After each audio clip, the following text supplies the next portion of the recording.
आप सभी को आज की इस वीडियो में मैं आपको सेमेस्टर 5 मेजर पेपर 11 हिस्ट्री के पेपर में जो क्वेश्चन पूछे जाएंगे वो क्वेश्चन आपको वीडियो के थ्रू बताने वाला हूँ। ठीक है, तो ये हमारा पहला वीडियो है। इसके बाद एक और वीडियो आएगा जिसमें पूरा मेजर पेपर 11 हिस्ट्री का सारा इंपॉर्टेंट क्वेश्चन कवर हो जाएगा। हमने मेजर पेपर 9 10 जो पढ़ा है वो सब आया, इसी प्रकार 11 में पढ़ा रहे मेजर पेपर 11 का। इसके बाद माइनर पेपर का भी आएगा, तो चिंता मत करिए आप लोग, बस थोड़ा सब्र रखिएगा। ठीक है, तो चलिए वीडियो को शेयर करिएगा, पसंद आए लाइक करिएगा और चैनल को सब्सक्राइब करिएगा। पहला सवाल है, महिलाओं और जो अश्वेत समुदाय है इन्होंने क्या किया 19वीं शताब्दी में अपने अधिकारों के लिए, किस प्रकार इन्होंने अपना जो प्रतिरोध है वो जाहिर किया या बताया, ये हमें समझाना है इस क्वेश्चन में। और ये क्वेश्चन जो है ये पेपर 15 नंबर के लिए आता है। ठीक है, तो चलिए आइए क्वेश्चन समझते हैं। तो 19वीं शताब्दी 19th सेंचुरी में महिलाओं और जो अश्वेत समुदाय हमारे पास है, ठीक है, इन लोगों ने बेसिकली क्या किया, अपने अधिकारों की प्राप्ति के लिए विभिन्न प्रकार से उन्होंने क्या किया, अपने जो संघर्ष है और उन्होंने प्रतिरोध स्टार्ट किया। ठीक है, ये उस समय की बात हो रही है जब हमारे समाज में महिलाओं तथा जो अश्वेत लोग थे उनको समान अधिकार प्राप्त नहीं होते थे। उन्हें सामाजिक भेदभाव, आर्थिक शोषण हो गया, राजनीतिक जो अधिकार है इन सभी चीज़ से वंचित रखा जाता था। इसलिए ये दोनों समुदायों ने संगठित होकर आंदोलन स्टार्ट किए, लेखन लिखा, भाषण और जो सामाजिक अधिकार अभियान है इन सभी के माध्यम से अपने जो अधिकार है उसके लिए उन्होंने आवाज़ उठाने शुरू किए। महिलाओं का सबसे पहला शिक्षा, संपत्ति के अधिकार और जो मताधिकार यानी वोट देने का अधिकार, इन सब का मांग उन्होंने उठाया। समाज में महिलाओं को केवल बेसिकली घरेलू जो कार्य होते हैं, डोमेस्टिक जो वर्क होते हैं, उन तक सीमित माना जाता था। इसके विरुद्ध में कई जो महिला नेताओं ने उन्होंने आंदोलन शुरू किया। एक लेडी है जिनका नाम है हमारे पास है मैरी वुल्स स्टोनक्राफ्ट। उन्होंने महिलाओं की शिक्षा और समानता का जो समर्थन है वो स्टार्ट किया। बाद में अमेरिका और यूरोप में देखिए जो महिलाएं हैं वो अपने मताधिकार आंदोलन शुरुआत करती है। महिलाओं ने क्या किया, सभाएं की, सम्मेलन किया, रैली आयोजित की। 1848 का क्या होता है, सिनिका फॉल्स कन्वेंशन जो होता है, इसमें महिला अधिकार आंदोलन की महत्वपूर्ण घटना थी। इसमें क्या हुआ, महिलाओं के समान राजनीतिक और जो सामाजिक अधिकार है, मतलब उनको पॉलिटिकल और जो सोशल जो बेसिकली अधिकार है उन सभी चीज़ का इसमें मांग रखा गया। ये तो महिलाओं की बात कर रहे थे हम लोग। दूसरी ओर जो हमारा अश्वेत समुदाय वर्ग था उसने दास प्रथा और जो नस्लीय भेदभाव लोगों के साथ किया जाता है इसके विरुद्ध संघर्ष स्टार्ट किया। अश्वेत लोगों को अमानवीय जो परिस्थिति में रखा जाता था और देखिए उनके जो भी मूलभूत अधिकार है उनसे भी उन्हें वंचित रखा जाता है। कई अश्वेत नेताओं ने और समाज सुधारकों ने दास प्रथा उन्मूलन आंदोलन चलाया। साथ ही साथ जो फ्रेडरिक डगलस है जैसे कई नेताओं ने अपने भाषण और लेखन के माध्यम से अश्वेतों को अश्वेत के जो पीड़ा उनको सामने रखा। अनेक दासों ने बेसिकली भागकर क्या किया, स्वतंत्रता प्राप्ति की और दूसरी ओर उन्होंने प्रेरित भी किया। अमेरिकन सिविल वॉर तथा उसके बाद जो दास प्रथा का अंत जो है हमारे पास है वो अश्वेत अधिकार आंदोलन की सबसे बड़ी उपलब्धि में से एक है। इसके बाद भी अश्वेतों ने समान जो नागरिक अधिकार है और जो मताधिकार है हमारे पास, जो मतदान है, उसके अधिकार के लिए हमेशा संघर्ष जारी रखा। इस प्रकार कहा जाए तो महिला और जो अश्वेत समुदाय वर्ग है इसने सभी लोगों ने संगठित होकर आंदोलन किए, सामाजिक जागरूकता फैलाई, लेखन का कार्य किया, भाषण दिया और साथ ही साथ राजनीतिक संघर्ष के माध्यम से अपने जो भी उनके अधिकार है उन सभी का उन्होंने प्रतिरोध किया। और यही संघर्ष उन्होंने क्या किया, जो हमारा आधुनिक लोकतंत्र है जिनमें उन्हें समानता, मानव अधिकार, इन सभी की भावना को उन्होंने मजबूत करने का कार्य किया। ठीक है, तो ये हमारा पहला क्वेश्चन था जो आपसे बच्चों पेपर पूछा जाएगा 15 नंबर के लिए। अब अगला सवाल हमारे पास है सिविल वॉर। आपने वो क्या बोलते हैं, एक मूवी ना एवेंजर्स का सिविल वॉर, वो मत सोच लिए, ये अमेरिका का खुद का सिविल वॉर है। ठीक है, इसमें जो अब्राहम लिंकन है, ठीक है, उनकी भूमिका पर आपको प्रकाश डालना है। तो चलिए यही बताते हैं सवाल को। तो अब्राहम लिंकन ने बेसिकली हमारे पास अमेरिकन सिविल वॉर में एक बहुत ही महत्वपूर्ण भूमिका निभाई। वे अमेरिका के लगभग 16वें राष्ट्रपति थे और उनके नेतृत्व में बेसिकली ये जो अमेरिका में सिविल वॉर चल रहा था, सिविल वॉर मतलब गृह युद्ध, अपने ही देश में बेसिकली असंतोष फैलना और जिस वजह से युद्ध होना, ये सिविल वॉर कहलाता है।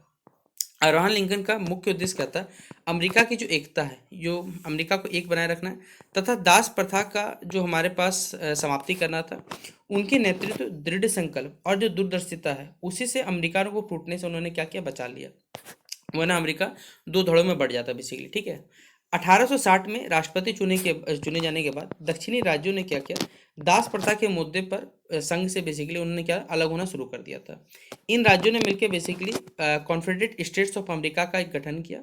लिंकन क्या है, इस संघ की एकता के बेसिकली पक्षधर थे और उन्होंने जो भी दक्षिण राज्य थे उनके पृथकीकरण को क्या कर दिया, असंवैधानिक मतलब अनकॉन्स्टिट्यूशनल बता दिया। जब दक्षिण सेना ने देखा कि बैटल ऑफ फोर्ट समर पर उनका हमला किया गया, तब ये जो गृह युद्ध था बेसिकली ये स्टार्ट हो चुका था, हमारे यह प्रारंभ हो गया। गृह युद्ध के दौरान क्या हुआ, लिंकन ने साहस और दृढ़ता के साथ क्या किया, एक नेतृत्व किया।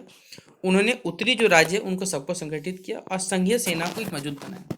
उनका मानना था कि अमेरिका जो है एक संयुक्त राष्ट्र, यूनाइटेड स्टेट्स ऑफ अमेरिका, जिसे विभाजित नहीं होने दिया जाना चाहिए। ठीक है, उन्हें युद्ध को केवल बेसिकली एक राजनीतिक संघर्ष ना मान के राष्ट्रीय एकता और मानव स्वतंत्रता की लड़ाई को रूप में से प्रस्तुत करने का कार्य किया। लिंकन की सबसे महत्वपूर्ण भूमिका जो है उन्हें दास प्रथा के उन्मूलन में क्या दास प्रथा का उन्मूलन थी। 1863 में उन्होंने इमेंसिपेशन प्रोक्लेमेशन जारी किया, जिसके द्वारा बेसिकली जो भी दक्षिण राज्य थे उनके दक्षिण राज्य के जो दासों को स्वतंत्र घोषित कर दिया गया। इस घोषणा ने युद्ध को क्या किया, मानव अधिकार और जो स्वतंत्र के संघर्ष था उन सभी को रूप दे दिया। इससे दास प्रथा विरोधी भावना को बल मिला और लाखों जो अश्वेत लोग थे उनको स्वतंत्रता की एक आशा प्राप्त हुई। लिंकन ने क्या किया, लोकतंत्र और समानता के सिद्धांत को भी मजबूत किया।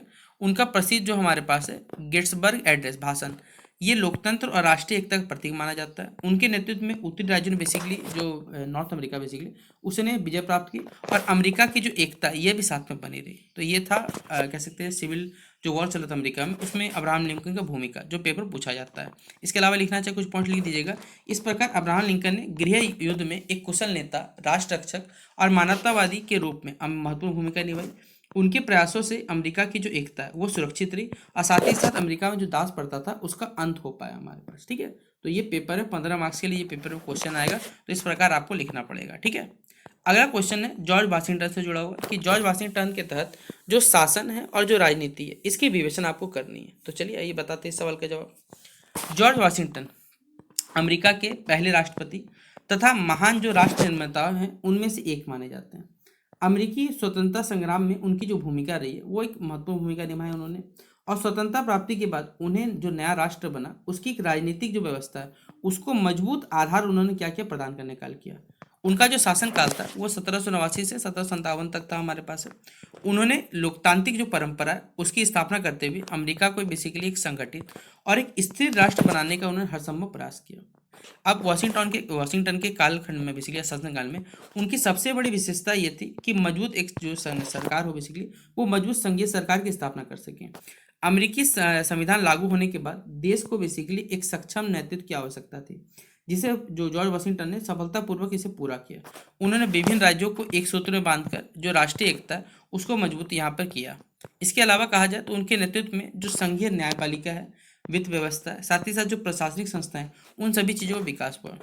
राजनीतिक क्षेत्र में वाशिंगटन जी ने निष्पक्षता और जो राष्ट्रीय हित को सर्वोच्च यहाँ पर महत्व देने कार्य किया। उस अमेरिका में से दो जो दल है बेसिकली वो रहे थे, एक था फेडरलिस्ट और एक था रिपब्लिकन्स। ठीक है, यद्यपि वाशिंगटन बेसिकली वो फेडरलिस्ट के विचारों के निकट थे, फिर भी उन्होंने दलगत राजनीति से उठकर क्या किया, कार्य होना स्टार्ट किया। उन्होंने राजनीतिक दलों के अत्यधिक प्रभाव को राष्ट्र के लिए हानिकारक माना। उनके शासनकाल के जो वित्त मंत्री अलेक्जेंडर हैमिल्टन ने राष्ट्रीय बैंक या नेशनल जो बैंक है उसकी स्थापना की तथा जो आर्थिक सुधार हो सकते हैं उसकी नीति को अपनाया, जिससे वाशिंगटन का बेसिकली समर्थन प्राप्त हुआ। इससे अमेरिका की आर्थिक जो स्थिति है वो लगातार मजबूत होती चलेगी।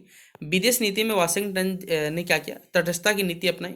उन्होंने जितने भी यूरोपीय देश है उनके संघर्षों से अमेरिका को दूर रखने का प्रयास किया, जिससे देश में देखिए जो आंतरिक विकास है उसको एक अवसर प्राप्त हुआ।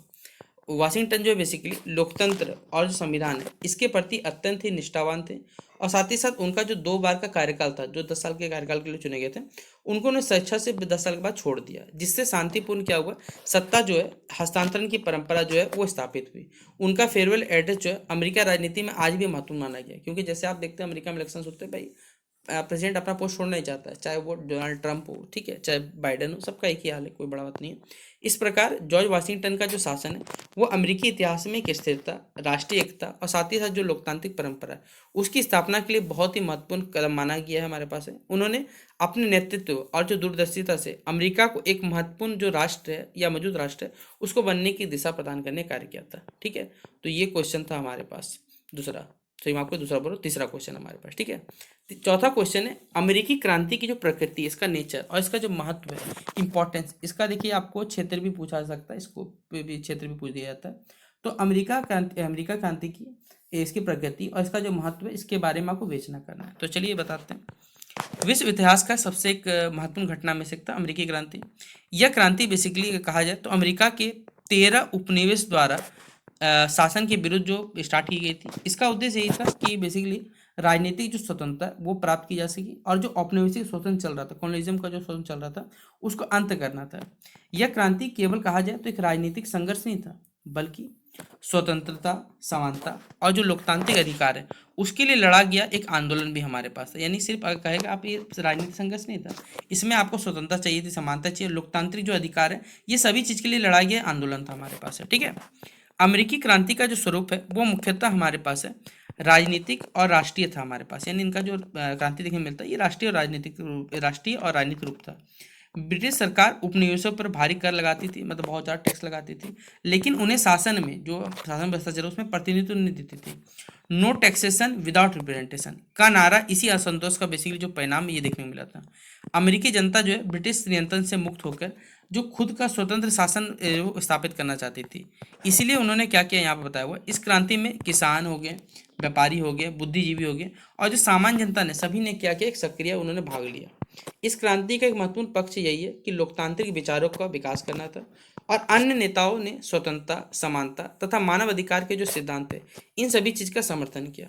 1776 की डिक्लेरेशन ऑफ इंडिपेंडेंस में यह घोषित किया गया कि सभी मनुष्य क्या है, समान है और उन्हें जीवन, स्वतंत्रता तथा सुख की जो खोज है उसका उन्हें अधिकार दिया गया है। ठीक है। अमेरिकी क्रांति का महत्व जो है अत्यंत ही व्यापक था हमारे पास है। इसके परिणामस्वरूप क्या होता है, एक स्वतंत्र राष्ट्र के रूप में स्थापित होता है। यह विश्व का सबसे पहला आधुनिक जो लोकतांत्रिक गणराज्य भी बनता है।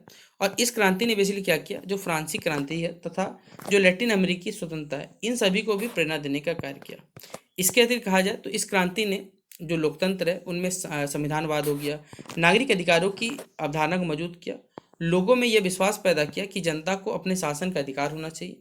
यद्यपि उस समय दास प्रथा और महिलाओं की जो असमानता ये बहुत समस्या देखी जा रही थी, फिर भी अमेरिकी क्रांति ने आधुनिक जो लोकतंत्र के विचारधारा है उसके विकास में एक महत्वपूर्ण अपना योगदान दिया। इसी प्रकार अमेरिकी क्रांति जो है वो स्वतंत्रता, लोकतंत्र और जो राष्ट्रीयता की भावना हमारे पास है इस पर आधारित एक महान ऐतिहासिक दृष्टिकोण है जिसका जो प्रभाव है वो पूरे विश्व में हमें देखने को मिलता है। ठीक है। तो ये हमारा चौथा क्वेश्चन कंप्लीट होता है।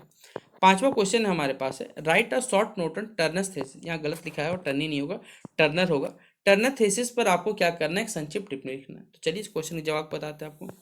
टर्नर थेसिस अमेरिका जो अमेरिका का इतिहास है इस इतिहास की एक प्रसिद्ध जो अवधारणा है वो है टर्नर थेसिस, जिसे इतिहासकार फ्रेडरिक जैक्सन टर्नर ने बेसिकली क्या किया था, 1893 में इसे प्रस्तुत किया था। ठीक है। इसे फ्रंटियर थेसिस के नाम से भी जाना जाता है। तो एमसीक्यू में अगर पूछ लिया जाए हमारे पास है कि टर्नर थेसिस का दूसरा नाम क्या है, तो फ्रंटियर थेसिस के नाम से भी जाना जाता है हमारे पास। ठीक है। टर्नर ने अपने प्रसिद्ध जो लेख है the significance of the frontier in American history, यह सिद्धांत उन्होंने दिया, मतलब उनके द्वारा एक सिद्धांत है जिसका नाम है the significance of the frontier in American history. Turner के अनुसार कहा जाए तो अमेरिका में विकास और उसकी जो राष्ट्रीय विशेषता है इसका मुख्य कारण यही है कि फ्रंटियर यानी अथवा जो सीमांत क्षेत्र है वही था हमारे पास है। अमेरिका में जैसे जैसे लोग हैं पश्चिम की ओर बढ़ते चले गए, नए नए क्षेत्रों का यहाँ पर जो विकास है वो हो पाया हमारे पास है। इस प्रक्रिया ने क्या किया, अमेरिका में जो इसी प्रकार ने क्या किया, अमेरिकी जो समाज है उसको स्वतंत्रता, साहस, लोकतंत्र साथ ही साथ और जो आत्मनिर्भरता जैसे कई गुण ये भी साथ में उन्हें प्रदान किए गए। टर्नर का मानना यह था कि जो सीमांत क्षेत्रों में जो जीवन होता है वो कठिन था, इसलिए लोगों को संघर्ष और जो परिश्रम है ये भी करना पड़ता था। इससे एक नई सोच, समानता और लोकतांत्रिक भावना का विकास हुआ। उन्होंने कहा कि अमेरिका जो है अमेरिकी लोकतंत्र और राष्ट्रीय क्षेत्र के निर्माण में जो फ्रंटियर है उसकी एक महत्वपूर्ण भूमिका है। हालांकि कहा जाए तो कई इतिहासकारों ने जो टर्नर थीसिस है उसकी आलोचना भी उन्होंने की। उनका कहना था कि टर्नर ने जो मूल निवासी है जिसे वैसे रेड इंडियंस कहते हैं, महिलाओं और अन्य जो सामाजिक समूह है उनकी भूमिका की उपेक्षा की है। फिर भी अमेरिकी जो हमारे पास है इतिहास में जो कह सकते हैं टर्नर थीसिस है उसका एक अत्यंत ही महत्वपूर्ण कह सकते हैं अत्यंत महत्वपूर्ण स्थान रहा हमारे पास है। इस प्रकार टर्नर जो थीसिस है हमारे पास है वो अमेरिकी समाज और लोकतंत्र के विकास को समझाने वाला एक प्रभावशाली सिद्धांत है हमारे पास। तो ये थे टोटल 5 क्वेश्चन जो आपसे ही बच्चों को पेपर में पूछे जाएंगे, 15 नंबर के और 5 मार्क्स के, जो हमने आपको इस वीडियो में बता दिए। बाकी जो क्वेश्चन बचे हुए रहेंगे वो आपको नेक्स्ट वीडियो में मिल जाएंगे। तो आपसे ही बच्चे उस वीडियो को भी देखिएगा, इस वीडियो को भी लाइक और शेयर करिएगा और ये वीडियो कैसा लगा कमेंट बॉक्स में जरूर बताइएगा। ठीक है। बाकी आपसे ही बच्चों माइनर पेपर क्या पढ़ना है ये जरूर कमेंट बॉक्स में मेंशन कर सकते हैं। साथ में शेयर करें वीडियो को अपने दोस्तों के साथ। मिलते हैं नेक्स्ट वीडियो पे, तब तक के लिए जय हिंद और जय भारत।